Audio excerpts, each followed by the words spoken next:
Does March in the garden feel like complete and utter chaos? You look outside, you know there are a million things you're supposed to be doing, but you have no idea where to even start. It's overwhelming. Well, what if I told you there's a simple day-by-day system to conquer the madness of March and set your garden up for an absolutely epic season? In this video, I'm sharing my personal weekly schedule for March gardening.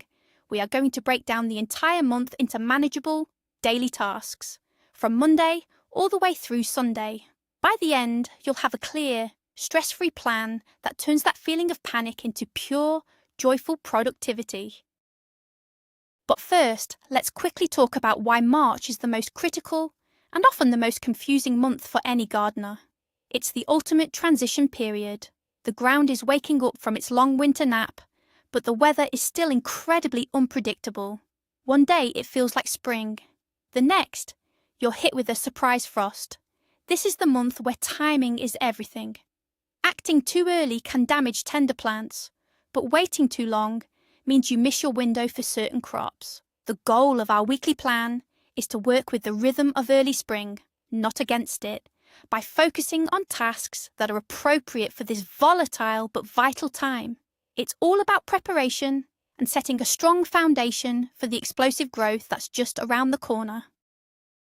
Let's kick things off with Monday, which I call the strategist's day. Before you grab a single tool, your first job of the week is to simply walk through your garden with a notepad or your phone. This is a day of observation, not hard labour. Take a slow, careful walk around your entire property. What do you see? Note any winter damage to structures or plants. Which perennials are starting to poke through the soil? Are there any areas that are particularly soggy or surprisingly dry? Pay attention to where the sun is hitting now that the angle is changing. This initial assessment is like a state of the garden address. It gives you a real-world current snapshot of your space, which is far more valuable than any generic advice. You're gathering intelligence that will inform every single action you take for the rest of the week, ensuring your efforts are targeted and effective.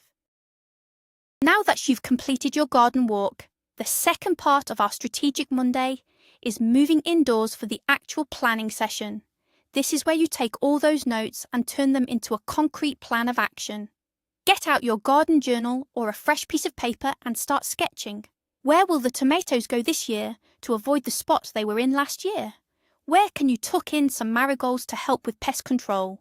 This is the time to think about crop rotation and companion planting. If you saved your seed packets from last year, review them. See what you have and what you might need.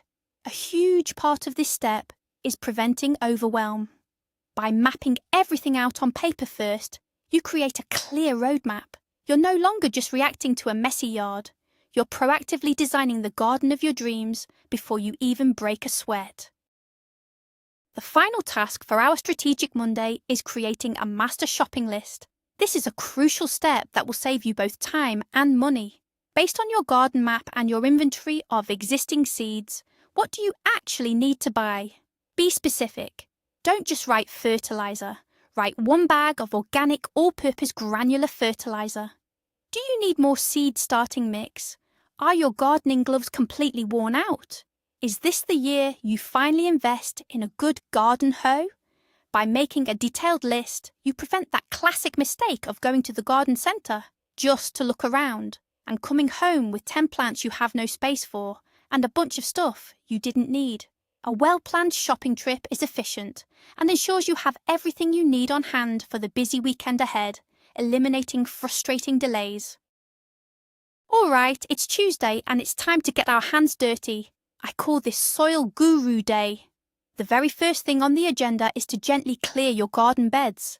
This means removing any old, matted down mulch from the previous year, pulling out the skeletons of last year's annuals, and getting rid of any winter weeds like chickweed or dead nettle that have inevitably popped up. This isn't just about making things look tidy. Clearing this debris is a critical step in pest and disease prevention. Old plant matter can harbour fungal spores and provide a cosy home for slugs and other pests to lay their eggs. By removing it now, you're disrupting their life cycle before it even begins.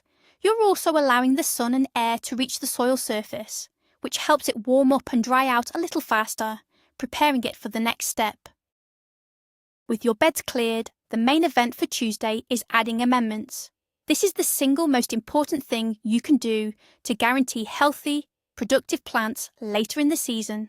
Now is the time to spread a generous layer of compost, well-rotted manure, shredded leaves, or any other organic matter you have. We're talking a good 1 to 2 inches spread evenly over the surface of your beds. Why do we do this now? Because it gives these materials time to be worked into the soil by worms and microorganisms before you start planting.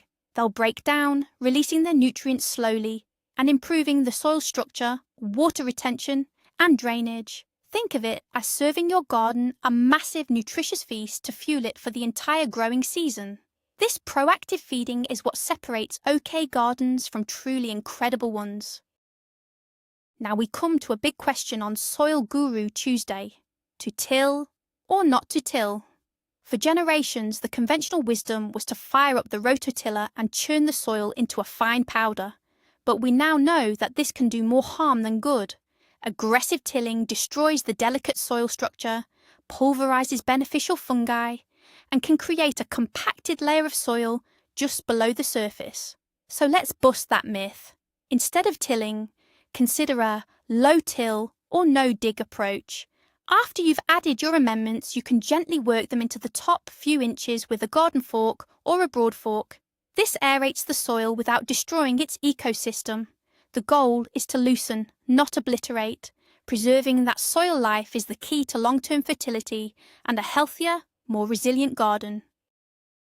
Welcome to Wednesday, which is all about nurturing new life indoors. This is our indoor nursery day.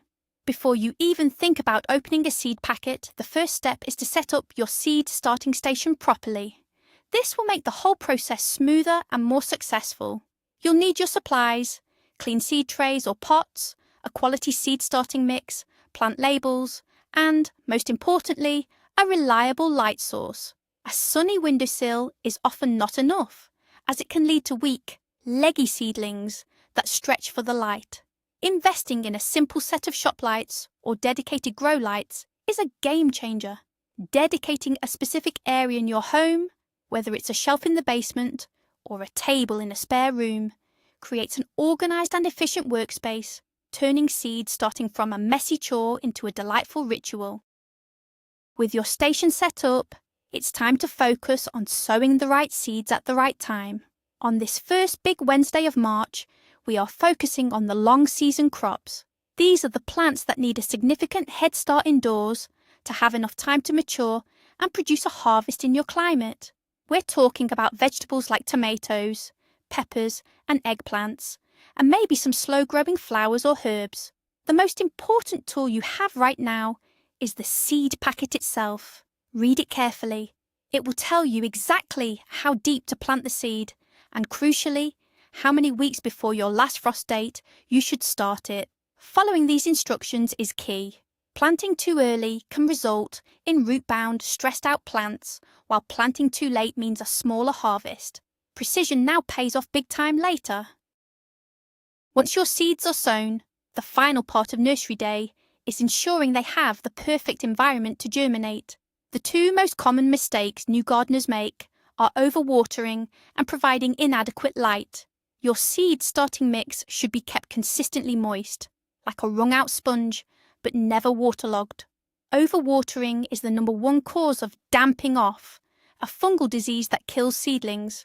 A simple trick is to water your trays from the bottom, letting them soak up what they need.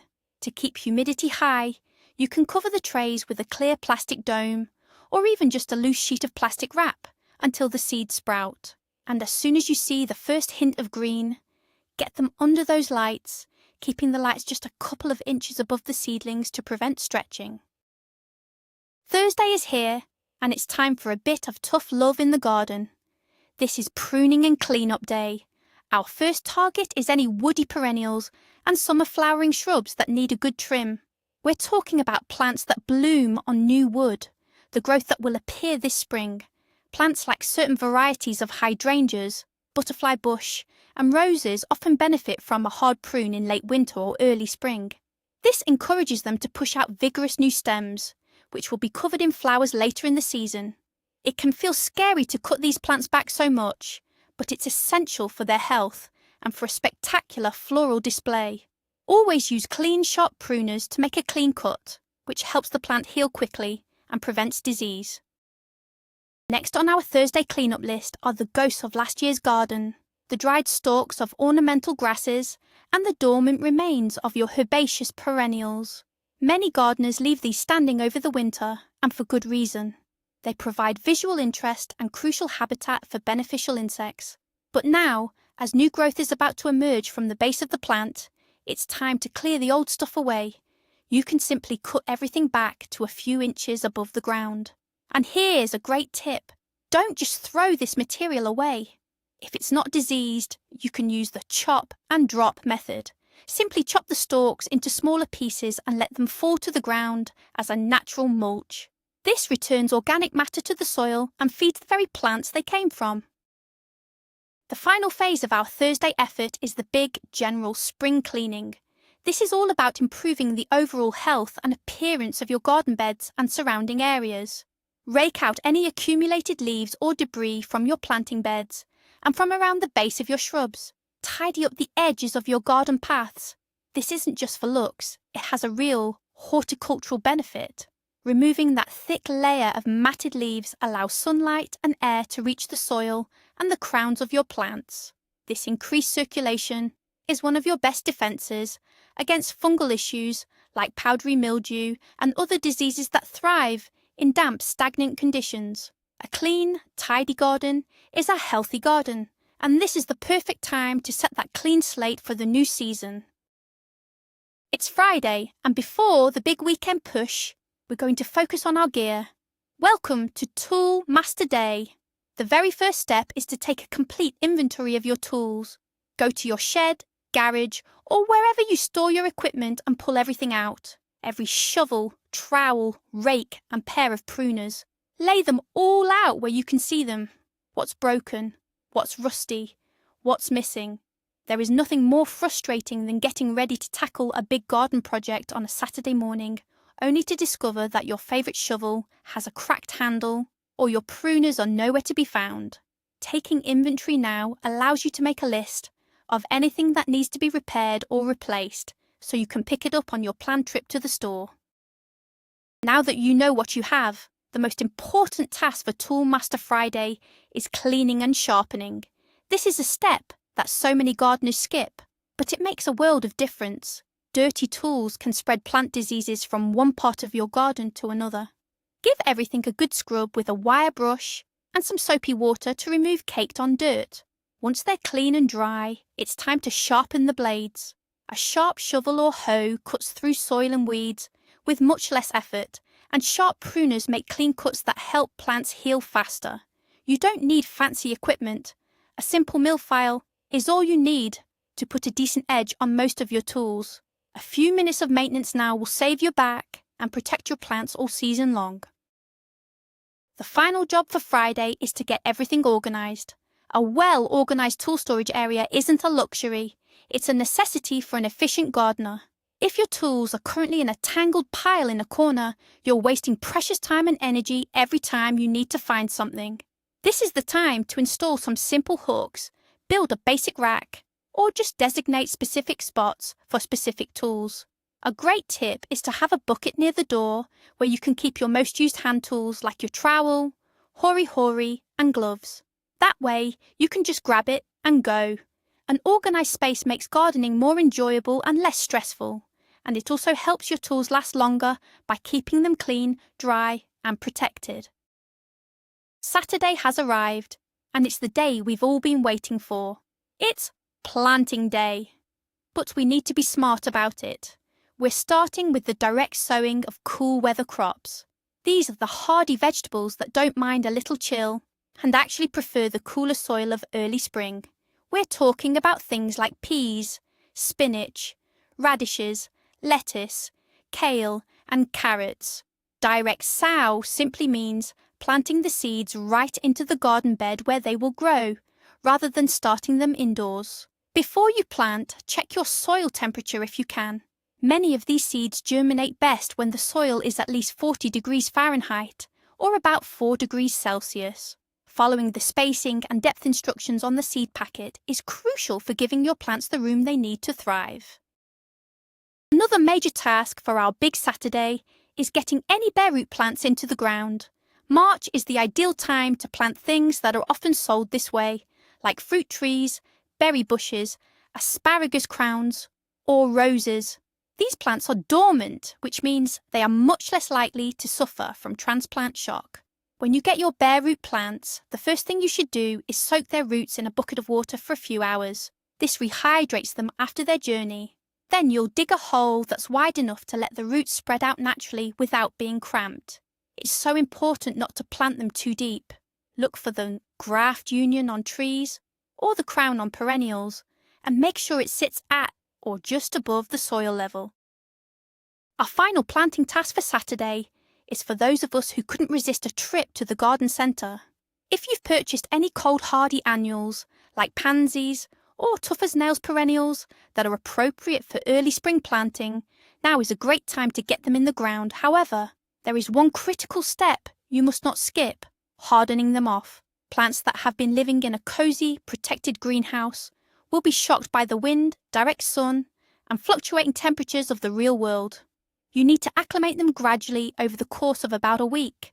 Start by putting them outside in a sheltered spot for just an hour or two, and then slowly increase the amount of time they spend outdoors each day. This process toughens them up and dramatically increases their chances of survival.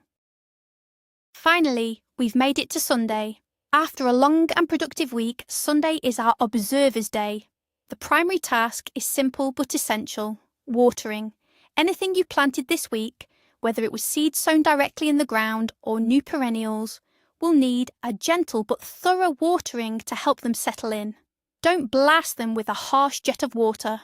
Use a watering can with a rose attachment or a hose with a gentle shower setting. This helps the roots make good contact with the soil without dislodging them. It's also a good time to check on your indoor seedlings. Are they moist enough? Are they getting enough light? Sunday is a day for gentle care and monitoring, ensuring all your hard work from the week has the support it needs to succeed. The most important part of our Sunday routine is to rest, reflect, and plan for the week ahead. Gardening should be a source of joy, not a relentless chore that leads to burnout. Take some time to actually enjoy the space you're creating. Grab a cup of coffee or tea and just sit in your garden. Look at the progress you've made. Notice the tiny pea shoots starting to emerge. This quiet observation is what connects you to the rhythm of the seasons. While you're relaxing, you can mentally plan for the next week. Will you repeat the same cycle or focus on a bigger project? This combination of gentle maintenance and mindful rest is the perfect way to end the week, keeping you energized and excited for the gardening adventures to come. And there you have it, a complete 7-day blueprint to tackle your garden in March without losing your mind. We've journeyed from the high-level strategy of Monday planning to getting our hands deep in the soil on Tuesday, nurturing the next generation of plants indoors on Wednesday, and all the way through to planting and pruning. The key takeaway is this: the secret to conquering March isn't about doing everything at once. It's about breaking it down into a manageable, repeatable rhythm. This weekly cycle transforms that feeling of overwhelming chaos into a peaceful, productive, and incredibly rewarding routine. You are now equipped to build a strong foundation for the most amazing gardening season ever. Thank you so much for watching. If this plan helps you feel more confident about March gardening, do me a huge favour and hit that like button and subscribe for more simple gardening guides. It truly helps the channel grow. Now I want to hear from you. What is the number one task you're most excited, or maybe most nervous, to tackle in your garden this March? Let me know in the comments below.